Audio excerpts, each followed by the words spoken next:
gender difference between satisficers and maximizers at all? Again, it depends on the person. It really does. I mean, I think that when you look at the surveys in Marry Him, women do tend to be maximizers more than men. But I think that men do have very high standards, but I think that men are also like, after they get over I need to be with a supermodel, and then they come back down to earth and they say, oh, I need to be with someone that I'm really attracted to, which is a different thing. They're much more holistic. Like, they ask the right questions. Who do I enjoy being with? And I think for women, there's so many different things there. In Marry Him, I talk about the things that people said they wouldn't go on a second date with somebody over. And it was like, he ordered tap water instead of sparkling water. He must be really cheap.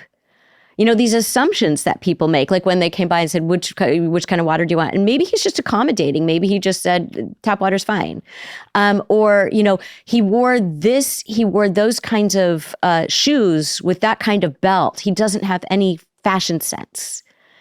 There was one where somebody said, oh, he did this impression from Austin Powers, this movie. He did this impression and it was really embarrassing. And I was so cringy. It was like, he was just nervous. He was on a first date and he was trying to make you laugh. Why don't you go on a second date? And if he does something cringy on the second date, okay, then you know. But a lot of times on a first date, people are just really nervous.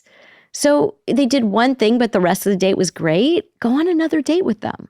Do you think it's really that? Like in the case of the Austin Powers impression or whatever it was, is that really the truth? Was it really that? Or is there something else going on in their psychology where they've got commitment issues or, because I just think surely it can't be that.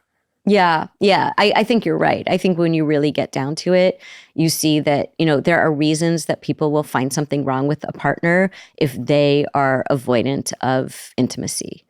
So you do see that. But also I write about in Maybe You Should Talk to Someone, one of the patients that I write about is this young woman who I call Charlotte in the book. And Charlotte is somebody who is in her 20s. She's attractive and professionally successful and, like a lovely person, but she keeps going after men who replicate her childhood. And she's not alone in that. Most of us, if we haven't really worked through whatever it was that we didn't get growing up or that we got too much of or not enough of, what happens is we end up seeking out the familiar. Our subconscious has radar for people who are like the person that hurt us in childhood because it's our experience of love. Even if it wasn't a positive experience, it's the only experience that we have had of love. And so the imprint that we have is, oh, that's love. So what happened for Charlotte was she would meet somebody and he would seem very different from her parents. Her mother was very depressed. Her father was very kind of either very present for her or then abandoning her. And he also drank too much and had alcohol issues. So she would find somebody, she would think, oh, this person's so different from either of my parents. Then she'd get to know him and realize, oh, wow, he drinks a lot too.